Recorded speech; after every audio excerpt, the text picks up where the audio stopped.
سلام به همه شما دوستای خوب و با صفای خودم. آقا این روزا درباره جنگ و دعوا تو نظام ولایت زیاد حرف زنیم، اما امشب میخوایم از یه فاز جدید بگیم. الان دیگه کار از شاخ تو شاخ گذشته و به عمامه تو عمامه کشیده. چجوری؟ الان عرض میکنم. رئیس جمهوری روز جمعه برای زیارت حرم مطهر حضرت فاطمه معصومه سلام الله علیها و دیدار با مراجع اعزام تقلید به قم رفت. رئیس جمهور با حضرات آیات مکارم شیرازی، صافی گلپایگانی، سبحانی، وحید خراسانی، جوادی آملی، شبیری زنجانی، علوی گرگانی و موسوی اردبیلی دیدار کرد. حالا فهمیدم که چرا خامنه اعضا گرفته بود و هی میگفت حوزه ها باید انقلابی باشن. ظاهرا بو برده بود که اکبر کوسه قاپ آخوندهای دون و درشت و دزدیده و اعبای ولایت رو جر و جر کرده. خب حالا بریم ببینیم این مراجع به شیخ فرید چیا گفتن.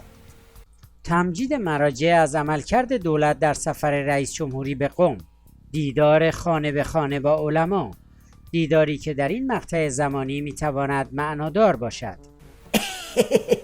گفت معنادار؟ منظورش از معنادار چی بود؟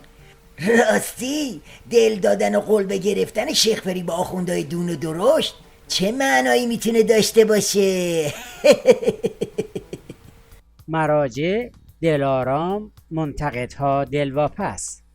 درس بزرگ مراجع قم به دلواپسان تهران.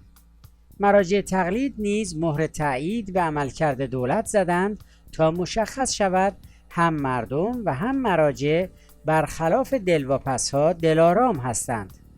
مراجع درست امروز برخلاف دلواپسان سخن گفتند و این نشان می‌دهد که دلواپسان در مقابل دولت 11 تنها هستند و دیگر کمتر کسی به حرفهای آنها توجه نمی کند. آها گرفتم، یعنی صحبت از یه صفبندی جدیده.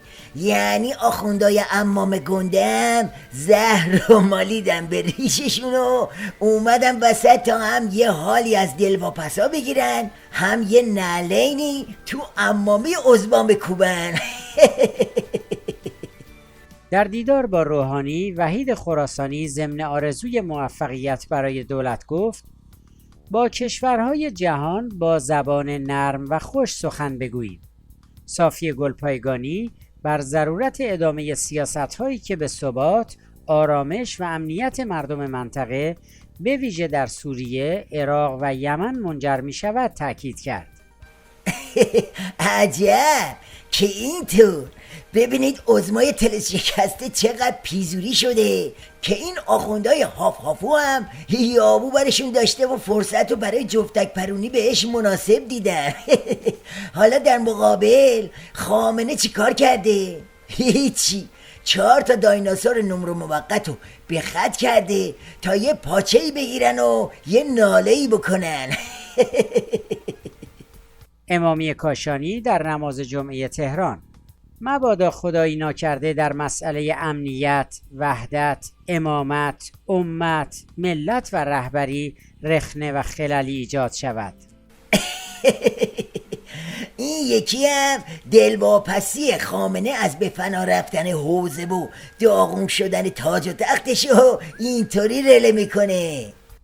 آخوند هاشمی در نمایش جمعه عالی شهر: هر گونه انقلاب زدایی از حوزه های علمیه عیار پرداخت به اسلام ناب را پایین می آورد، خطر عافیت طلبی را زنده می کند و حتی راه را برای تئوریزه شدن التقاط باز می کند.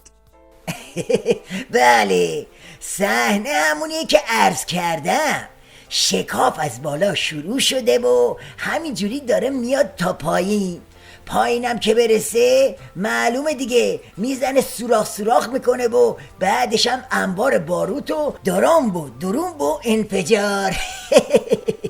یعنی خلاص، یعنی فینیش. بله.